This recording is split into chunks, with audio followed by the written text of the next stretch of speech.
আসছে জাতীয় নির্বাচনকে ঘিরে উৎসাহ উদ্দীপনা শুরু হয়ে গিয়েছে। দেশজুড়ে নীরবেই শুরু হয়েছে ভোটের প্রচারণা।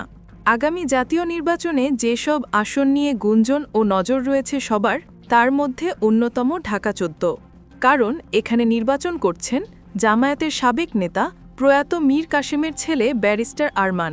স্বাভাবিকভাবে এই আসনটি তাই জামায়াতের কাছে গুরুত্বপূর্ণ। হাসিনা রেজিমে ব্যারিস্টার আরমানকে গুম করে আয়নাঘরে রাখা হয়েছিল বলে তার প্রতি সহানুভূতি আছে সবার। Barrister Mir Quasem Armaan Manarat international school থেকে ও লেভেল ও এ লেভেল পাশ করেন। তিনি লন্ডন বিশ্ববিদ্যালয় থেকে এলএলবি এবং ২০০৭ সালে যুক্তরাজ্যের বিখ্যাত লিঙ্কন ইন থেকে বার অ্যাট ল সম্পন্ন করেন। তিনি এবারেই প্রথমবারের মতো জাতীয় নির্বাচনে সংসদ সদস্য হিসেবে অংশ নিতে যাচ্ছেন। স্বভাবতই ঢাকা ১৪ আসনে অনেকটাই এগিয়ে মীর কাসেম। আসন্ন জাতীয় নির্বাচনকে ঘিরে বিএনপি জামায়াত উভয় দলই মাঠে নেমেছে পূর্ণ উদ্যমে। চলছে প্রার্থী চূড়ান্ত করার জোর প্রস্তুতি। তবে দুই দলের মধ্যে দেখা যাচ্ছে এক নীরব প্রতিদ্বন্দ্বিতা। ঢাকা ১৪ আসনে এবার জামায়াতকে যেন চ্যালেঞ্জ ছুড়ে দিল বিএনপি, যা নতুন করে উত্তাপ ছড়াচ্ছে রাজনৈতিক অঙ্গনে। আসন্ন জাতীয় নির্বাচনে ঢাকা ১৪ আসনে জামায়াতে ইসলামী থেকে মনোনয়ন পেয়েছেন ব্যারিস্টার মীর আহমেদ বিন কাসেম আরমান। তিনি দলের প্রভাবশালী নেতা ও শহীদ মীর কাসেম আলীর পুত্র। আওয়ামী শাসনামলে দীর্ঘদিন আয়নাঘরে গুম থাকার কারণে তার রাজনৈতিক প্রত্যাবর্তন এখন আলোচনার কেন্দ্রবিন্দুতে। ইতিমধ্যে তিনি তার নির্বাচনী প্রচারণার কাজ শুরু করে দিয়েছেন।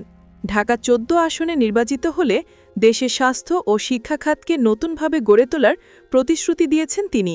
অন্যদিকে ঢাকা ১৪ আসনে ব্যারিস্টার আরমানের বিপরীতে মনোনীত করেছে তুখর ও উদ্যমী প্রার্থী সানজিদা ইসলাম তুলিকে। তিনি একজন তরুণ সামাজিক কর্মী ও নাগরিক আন্দোলনের মুখ, যিনি সবচেয়ে বেশি পরিচিত মায়ের ডাক আন্দোলনের সমন্বয়কারী হিসেবে। তিনি গুম হওয়া বিএনপি নেতা সাজিদুল ইসলাম সুমনের ছোট বোন।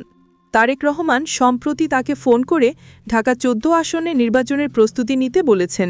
এতে তাকে বিএনপির তরুণ, যোগ্য ও প্রতীকী প্রার্থী হিসেবে দেখা হচ্ছে, বিশেষত গুম ও মানবাধিকার ইস্যুতে তার সক্রিয় ভূমিকার কারণে।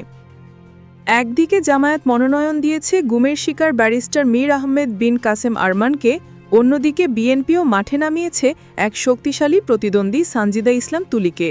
ফলে ঢাকা ১৪ আসনে তৈরি হয়েছে এক নতুন রাজনৈতিক সমীকরণ, যা ইতিমধ্যে ভোটারদের মাঝে ব্যাপক আলোচনার জন্ম দিয়েছে। এখন দেখার বিষয়, এই আলোচিত দুই প্রার্থীর মধ্যে কাকে নিজেদের প্রতিনিধি হিসেবে বেছে নেন ঢাকা ১৪ আসনের বাসিন্দারা। আপনার মতে কে বেশি যোগ্য এই আসনের জনপ্রতিনিধি হতে? আপনি কাকে সমর্থন করছেন? কমেন্টে জানাবেন।